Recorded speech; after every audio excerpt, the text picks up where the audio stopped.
Every civilization has created its own gods. For the first time in history, we created one that answers. One that makes memes, designs websites, can become your psychologist, your lawyer, or your teacher. For decades, we were warned that we were racing toward the apocalypse. Our response was simple. We pressed the accelerator even harder. First, we handed technology our muscles, then our energy, then our ability to calculate.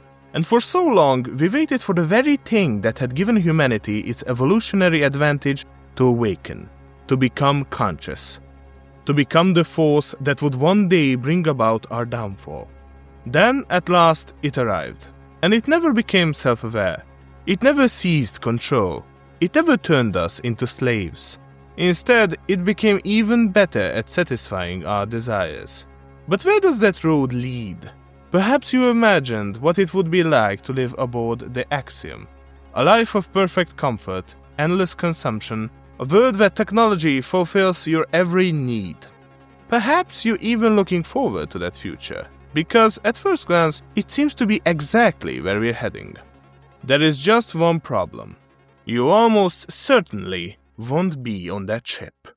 But if you won't be on that ship, where will you be? Where does a civilization end up when it keeps following the same path for centuries? A world where every new technology makes production faster, cheaper, and more efficient, while requiring fewer and fewer people to keep it running.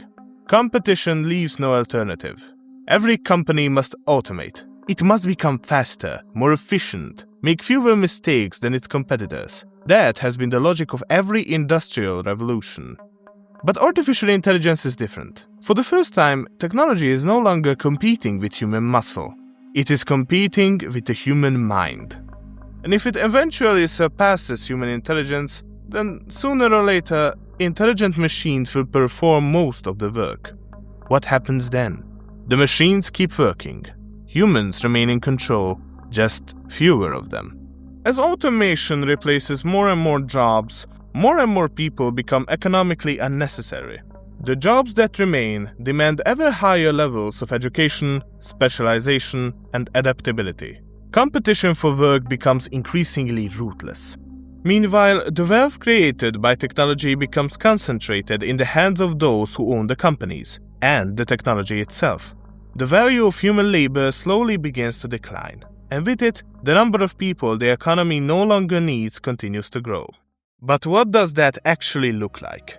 Imagine a single company. Artificial intelligence arrives and the company does what any rational actor would do. It replaces part of its workforce. Costs fall, profits begin to rise. At first, it seems like there is a natural limit to this process.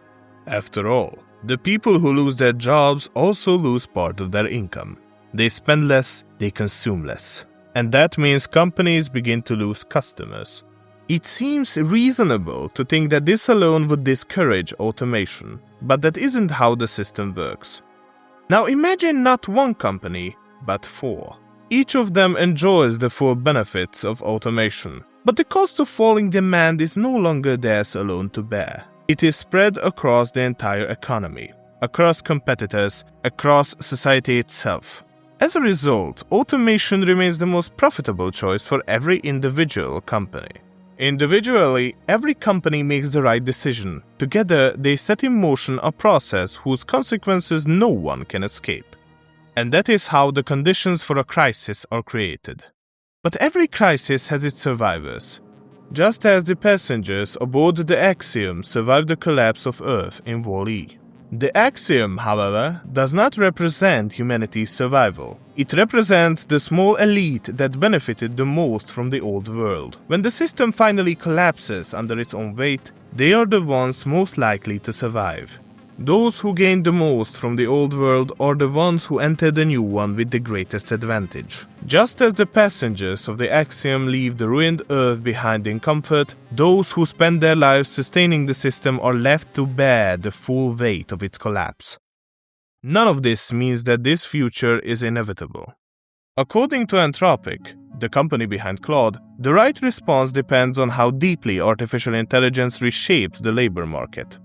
If the transition is gradual, then society should focus on helping people adapt. But if unemployment reaches recession-level highs, rapid government intervention becomes necessary. And if artificial intelligence permanently replaces a significant share of the workforce, then patching the existing system will no longer be enough. According to Anthropic, entirely new economic mechanisms will be needed. Ones that ensure the benefits of technological progress are shared even by those whose jobs have been permanently replaced. The crisis is not inevitable, not yet.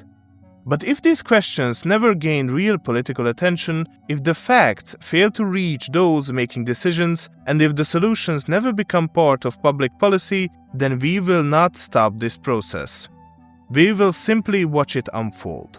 Few things in history are more dangerous than a civilization realizing too late that it built the very world in which it eventually became unnecessary.